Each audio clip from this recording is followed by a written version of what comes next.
Hey guys, welcome back, it's Ripe again. Today's video is proudly sponsored by Surfshark VPN. In this story, a nightmare HOA sued a disabled veteran because of his wheelchair ramp for over $150,000. They demand he must remove it immediately. Here is what happened. Since Halloween is fast approaching, I thought I would share my own real-life HOA horror story. So I'm a retired veteran who fought 2 campaigns in the Vietnam War and still had a limb to stand on. Now, if that's not a miracle, I don't know what is. But let me tell you, my friends and family will let you in on a little secret. I may have been the nice boy down the block, and surely I am, but when it comes to bullies, I don't tolerate them. We had just settled in our new house out in Wisconsin in a cute little neighborhood when all hell started breaking loose at our new digs. You would think it was some punk kids that landed in our backyard after a late-night brawl, or a couple lousy neighbors trying to thwart our retirement. It happened just a few months after we moved in, to be precise. My wife Judy was outside talking with one of our neighbors. I was inside the house fixing me a sandwich when I hear Judy laughing so hard it sounded like she was crying. From the looks of it, it appeared that Judy was talking to a neighbor who had recently moved in the neighborhood as well. For whatever reason, they were just having fun and being kids again like old times. And boy do I love the old times. But here is where it all kind of went downhill. The neighbor she was talking to turned out to be someone who had lived in the town for quite some time and worked for the HOA in the neighborhood we lived in. I believe her name was Margaret, but I would like to call her something else because what I'm about to tell you will shock you. So it happened that Monday, to be precise, and I will never forget it. First, let me back up a bit. While I was making my sandwich, I went to the window to see what all the laughter was about. It was Margaret and Judy kicking up dust storms, laughing about nonsense and being little schoolgirls all over again. Silly kids, I chuckled.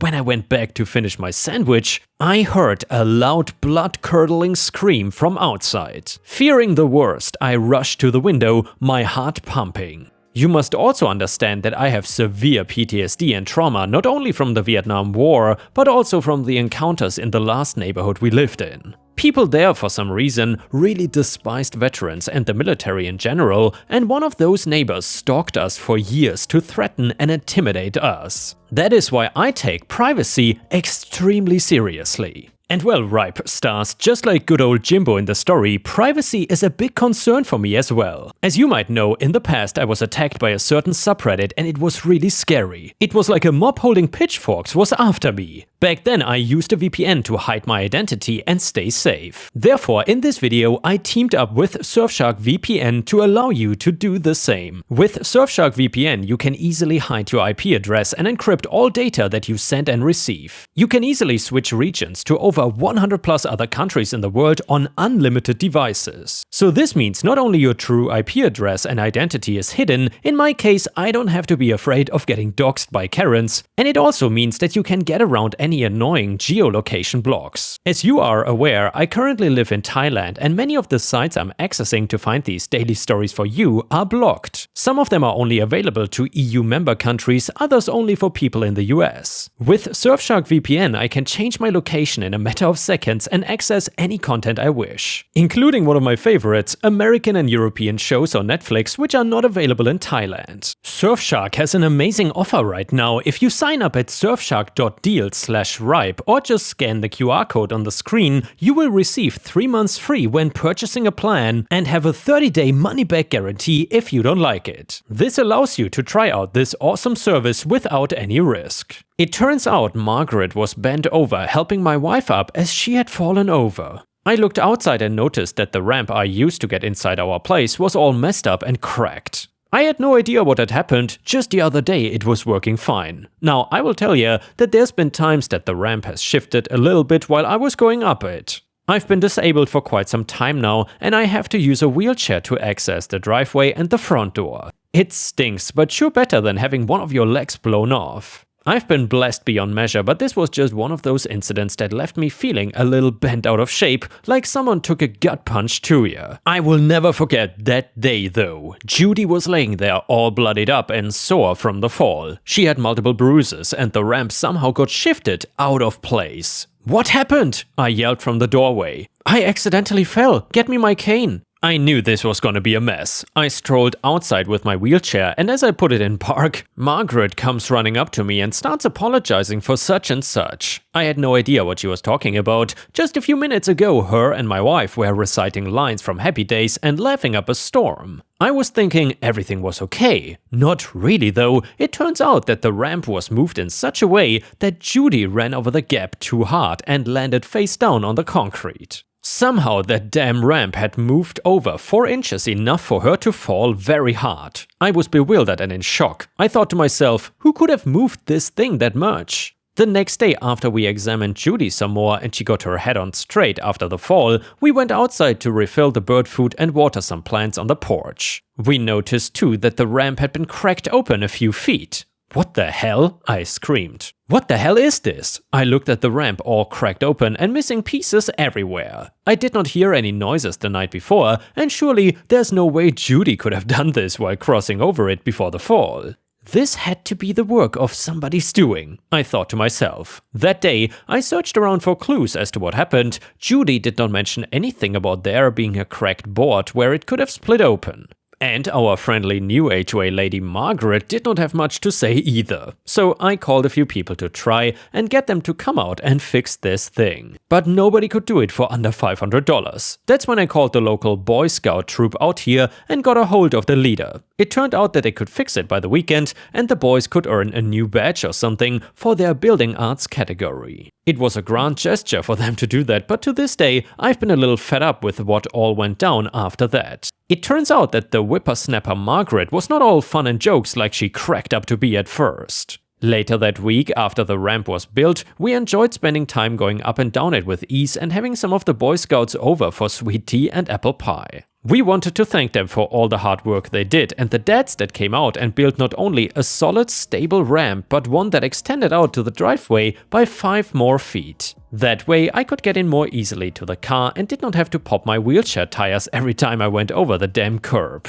What I'm about to tell you though may shock you. That day, when we were sitting out on our chairs on the front porch, Margaret rolls by in her new Cadillac and honks at us. She has a grin on her pretty blonde face, and boy, looking back, did I wanna smack that little sorry princess up the side of her head. She came at us with the little salesy smile and motherly-like gesture that you would get with any HOA hypocrite. My problem was that she wasn't all cracked up to be what she was. I wanted someone with a little more heart in her, but it turned out she just didn't have it. She gave us a paper that basically said we needed to get rid of the ramp by such and such date or else we would get fined. Now, I'm thinking in the back of my head, what kind of no-good rotten scoundrel would try to get rid of a veteran's wheelchair ramp? This ramp here, built by our very own boys from the Scouts over here, and she wanted to get it all done and messed up. But that's not all. On top of the note she served us, it went on to say that we would be fined $10,000 if it was not removed by the end of the month. She claimed it was blocking the driveway and people could not access the sidewalk. What in tarnation? I yelled while looking at the letter. This is a bunch of backwards nonsense, I screamed. Judy tried to calm me down as she patted her bruised head with an ice pack. This ramp here ain't blocking nobody, she chimed in. We both were infuriated. We went back inside, grabbed us the phone and started making some calls. The first people we called were the HOA. We could not find Margaret's phone number in their database, so we had our neighbor kid look her up on his cell phone. It turns out that she had been a part of some other HOAs in the area and had a couple lawsuits and legal stuff behind her name. The odd thing though was that she had a different name associated with each HOA. After a while of going back and forth and making calls, Judy and I decided it was time to call our lawyer. It turned out that nothing could be done about the ramp and that the HOA was gonna fight this tooth and nail. And Miss Margaret Powderpuff was the one behind it. We had gotten several phone calls from the HOA office, and every time we tried to reach back out to Margaret, she never returned our phone calls or messages. It was like talking to a brick wall. A few weeks turned into a few months, and before you know it, our bill of $10,000 turned into well over $150K by the time you added in all the fees together. To make matters worse, we started to get fake threat letters from other tenants that lived on the block, but every time we asked them, they did not seem to care about the new ramp. Everyone we talked to loved it and thought it would be a great addition. We know though who was behind it and who wanted the money. After a few months of racking up fees, we had sent a letter to our lawyer. It turns out he had a friend who was in charge of compliance and HOA violations. He even looked up Margaret and found her to be a fraud. Our lawyer granted us access to her history and past misdeeds. Margaret at this point was threatening us with the police if we didn't comply, and even threatened to kick us out of the neighborhood entirely. Then finally, she sued us for failing to pay the bogus $150,000 in HOA fines we racked up so far, and claimed that disabled people are no longer allowed in the HOA and must leave immediately. That is when our lawyer advised us to file a countersuit against her for the $150K. And here's the kicker, we won. After a lengthy battle with Margaret, we finally put an end to all this misery and were granted a nice fat check and her ass behind bars. It turns out she was a crook and a con artist. We had real footage too from a neighbor's Ring camera that showed Margaret tampering with our ramp the night before. So there we had it, she was responsible for Judy getting injured. That damn Karen was trying to set us up from the beginning. I bet she had tried different schemes at different associations as well, but we busted her butt. Never mess with the ADA in America, you will get destroyed. We got to enjoy our new ramp and a whooping new RV with the $150K we earned from the settlement. No more Mr. Nice Guy right here. I've kicked butt in Vietnam, and don't mess with me on the home front either. Now it's time to take a nice little vacation across the country and enjoy this wonderful country that I fought hard to protect. And for anybody that thinks that you can bully others, just know that it will come back to bite you in the behind one way or another. And yeah, ripe stars, we all know never mess with a veteran, and this is a perfect example why you shouldn't do it. Either way, if you enjoyed the story, please don't forget to like the video and maybe even leave some star emojis in the comments if you want to support me. And the next one is a fantastic malicious compliance story, and it starts like this. So nearly 2 years ago, I started work at a company as their digital marketing person. After I started, it turned out that I was brought in to put out the fires left by my predecessors, the VP Marketing, who had a team of 4 plus himself and spent over $1 million in 1 year and brought in 5 deals, 2 of them for under 10K. As you can well imagine, after a performance like that, I had lots of work to do and very little to do it with. Aside from 1 or 2 paid tools, everything else was to be done using free tools only. I'm gonna do some bragging here. I beat the previous year's figures in all categories with 10% of the budget. When I started, I thought Bossman, the founder/CEO, had a really good management style, saying things like, "Your successes are yours, your mistakes are mine." And "The enemy of good is great. I don't expect perfection, I want you to make sure things work and get them done." In essence, I was allowed to run my own one-man department and outsourced freelancers, and as long as I was getting results, he left me alone. Since I was the only person on the marketing team, I also had to learn a large number of skills and platforms that were not directly related to digital marketing. Not to say everything was perfect, but things were pretty good. One of the main things that were not perfect was that Bossman had serious anger management issues. As I said before, he left me alone, but I saw him blow up and fire other people for stupid stuff. He lost it at me too once or twice, but he would calm down after a couple of hours and things would be back to normal. If it looks like an abusive relationship, that's because looking back, that's exactly what it was. As the year came to an end, I approached my boss and initiated a performance review. I ran him through everything I had done in the past year, and he was pretty surprised at how much I had done with so little.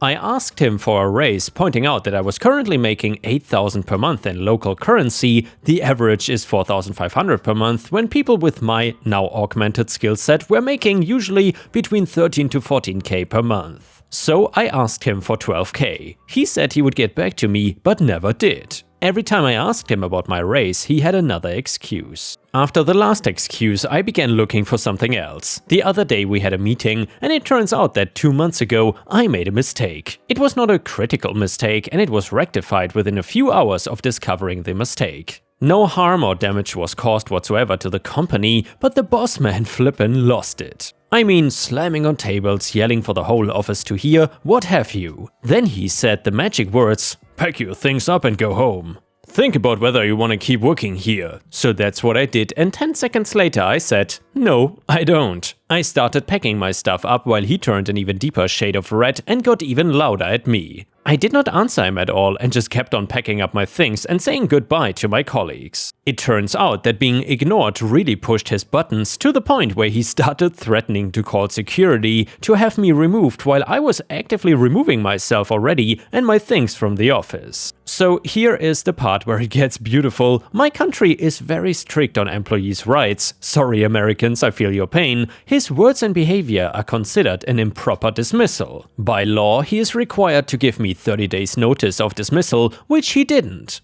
When he realized his mistake, he convened a pre-dismissal hearing, but it was already too late. He had opened himself up to a lawsuit, which I'm already talking with lawyers about, because by law, he has to give me those 30 days notice even though he already fired me. So for the next 30 days, I'm eligible for all the benefits and social rights in my salary, but I cannot do anything for him and there's nothing he can do to me without making the incoming lawsuit 10 times worse. I've already got 4 interviews lined up for next week, paying almost double what boss was paying me, and best of all, I'll be interviewing for other places on his dime. The cherry on top of that is, because I'm the only marketing person, without me, nothing happens in the marketing department for the next month, and if he doesn't hire someone in time, I won't be around to answer any questions the new person might have. And here, Ripe Stars, let me know in the comments whether you still enjoy these malicious compliance stories. I for one really like them because they're usually pretty satisfying. Anyway, the next one is a petty revenge story. My late dad had the thoughts that if something was in his house, it was his. He conveniently forgot that mom is the one who bought the property and house. It was actually hers. Anyways, my then husband and I were living with them because hubby had lost his job due to his boss retiring. I was 6 months pregnant. Anyways, I bought a special jar that looked like it had gourmet jelly beans in it for my husband.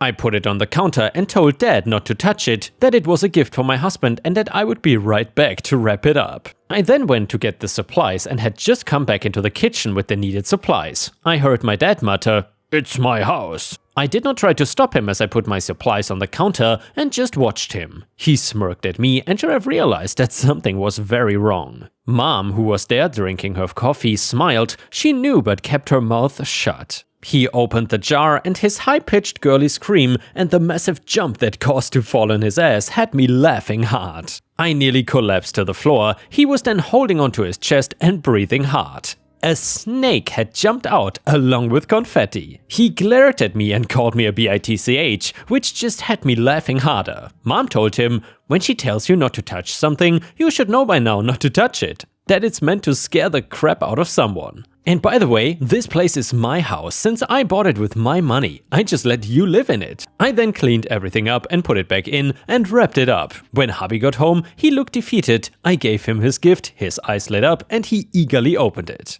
I got another girly scream and then he started laughing. Then I gave him the other gift. I bought 4 bags of gourmet jelly beans since I know my parents love them just as much as my husband and me. I gave my parents each a bag and one for myself and one of course for hubby. I wanted him not to be depressed that he couldn't find a job just yet. This helped enormously with his mood, but added to the happy atmosphere was the sudden bickering between my parents. My mom did not think he deserved his bag and was demanding that he give it back. He was telling not to lay her filthy hands on his bag and actually hugging his bag to his chest and then growled at her. She gasped in mock outrage. "You didn't just growl at me!" She tried to snatch it from him and he took off running. She chased him. My husband and I found that funny, especially when Dad shouted, "Woman, keep away from my damn bag!" I was gasping for air and had tears running down my face. I laughed harder when she started cussing him out in Spanish. I know one was pendejo, I think that's how it's spelled. She lied to Dad and told him it was a Spanish endearment. And the next one is a job interview revenge story. While I do have a job already, I thought it would be worthwhile to seek what else is out there. A week ago, I found a job posting on Indeed. It sounded like a good gig, paid good and is work that I like doing. The only downfall is that it's a 35-minute drive out of town. I had a good conversation with the business owner via Indeed mailbox and he seemed like a good guy. I explained that I work every day from 7 AM to 3:10 PM and he understood that there's a bit of a commute to his shop. He asked me if I could meet up with him at 3:30. I told him that it is not possible as I was done at 3:10 and I cannot do a 35-minute drive in under 20 minutes. I explained that I would be leaving town at 3:10 to come and see him and that I would see him when I get there, somewhere around 3:40ish. So I gave him my phone number just in case something was to change, and we left on a good note. I drove rather fast, getting there at 3:37, happy that I got there in under 35 minutes. I show up. The business is closed. I figured he was somewhere nearby, so I get out of my vehicle to search. I look over to my left to see two teenagers moving some materials. I approach them and ask them where their boss was while explaining that I had a meeting with him now. One of them then informs me that he just left a few minutes ago but could call him back to come meet me. He calls his boss saying who I am, etc. The teenager chuckles and says, "Okay," with a "you gotta be effing kidding me" look on his face, and then hangs up. The teenager to me, he says to go home. I asked him to repeat himself. He said to go home, this time laughing uncomfortably. Well, I now have another 35-minute drive ahead of me and I'm very irritated. I decided to leave as his boss instructed, but instead of driving the gravel driveway back onto the highway the way I came in from, I decided to leave him a present to remember me by. Some donut tire skid marks on his front lawn as I tore out of there. 30 minutes after that, he felt the need to reach out to me and introduce himself via private number, but I let it go to voicemail as I was driving, which upon listening to later on further proved to me that all his negative Google reviews were more than likely all true and that this person is not someone to do business with anyways. And yeah, ripe stars, honestly, that is one of the things I dislike the most, when other people don't respect your time and just waste it like you are not worth anything. It is just so disrespectful and I despise that. Anyway, the next one is an Am I the A-hole story, and it's really interesting. So my wife has been putting in 10 to 14 hour days chained to her computer for the past 2 to 3 weeks through weekends as well. To clarify, the last 2 to 3 weeks have been 100+ hour weeks. The whole year has been bad with lots of lost weekends and working over vacations. Wasn't able to take any days off for the holidays either. She has been screaming obscenities about her job, how she wants to quit, how it's ridiculous she's working so hard without any break. There have been multiple tear-filled days. I have been walking on eggshells, doing everything I can to help around the house and get her anything she wants. But I am on edge, constantly watching for an explosion. Today, working through the weekend again, she was screaming about other people she worked with screwing her up, and I just couldn't take it anymore. I then texted her boss, edit, we work at the same company and I'm semi-friendly with him already, and said that number 1, there are limits for human beings, and number 2, this kind of thing cannot happen again next year. He agreed and said that he would try to help. Either way, he did a crap job of keeping me out of his conversation with her about limits today, so she found out that I'd messaged him ASAP. Edit, yep, that's me complaining about getting caught red-handed. I know I am the a-hole. Now she's telling me it was extremely misogynistic to message her boss to say that she cannot handle her job, which I did not say, and it's gonna set her career back years. She says she cannot ever trust me anymore to talk about work or how she is feeling. Generally, she threw me in the doghouse. Am I the a-hole here? I honestly don't know. I cannot stand to see her that strung out by work, but did I cross the line too far? And here, ripe stars, let me know in the comments what you think about this. Is OP the a-hole or not? Someone on Reddit said, "You're the a-hole. I don't know what field your wife works in, but women often have to fight a lot harder for promotions and raises than men do. You get to hear her stress, but I'm sure she plays it off as being totally cool and collected to her coworkers. What you did is essentially tell her boss that she cannot handle the workload, and it's not your place to do that even a little bit. If her anger and stress at home is an issue for you, that is something you both need to communicate with each other. You should never be messing with her other relationships without her permission, especially not her work relationships. You have shown her that she cannot express her emotions to you and expect them to remain private, so how is she supposed to be vulnerable with you in the future?"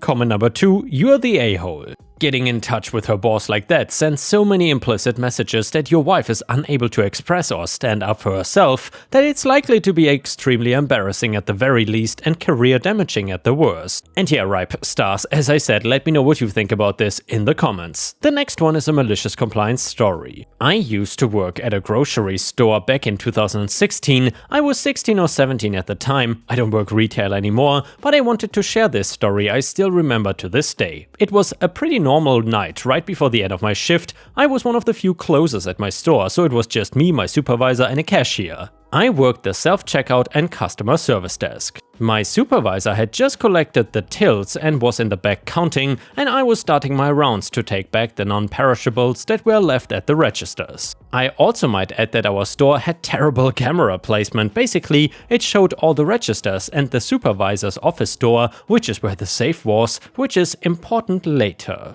So after putting up all the items that were left at the registers, I did my final checks of the store to make sure there were no misplaced or damaged items on the floor, and I find a case of beer that was leaking in our beer/wine section, and since I was not sure how damaged the bottom of the cardboard case was, I had to drag it to the front so I could inform my supervisor about the damaged item before taking it to the bag. We kept a cart full of damaged items to be taken out by the morning crew. Since the supervisor's office is locked while they are counting the tills, I call over to her and let her know that there was a damaged case of beer and I was taking it to the back. She responds with an absent, "Okay, sounds good." So I take it to the back, place it with the rest of the damaged items and go back to the front to see if there's anything else my supervisor needs me to do before I clock out. But there isn't. The next couple of days are fine as I finish up the week and wait for the next week's schedule to be posted, and I find out that I'm not scheduled for the next week. I figured there must have been a mistake as there was someone working at the same grocery store who shared my first name. I go upstairs to my manager's office and ask him about the schedule and why I was not scheduled here. He responds with a, "Oh, my bad, I forgot to tell you that you are suspended until the investigation is over. By the way, can you train your replacement today on the self-checkout and customer service desk?" Me, confused and annoyed at the moment, don't really pay attention to the second part of his comment, ask him what he was talking about. My manager, "We caught you stealing that case of beer that you took to the back, and until the police investigation is complete, you won't be working here anymore. Please turn in your uniform, name tag and badge." I am furious, but I decide I would just go with a bit of MC in this situation. Well, boss man, I took the damaged case of beer to the back to be thrown out in the morning as per procedure, but since I won't be working here anymore, I guess you will just have to find someone else to train my replacement, since I clearly cannot be trusted. I was the only person who could train someone for the customer service desk other than him, and his jaw dropped. The look on his face was priceless as I took off my uniform and handed him my name tag and override card.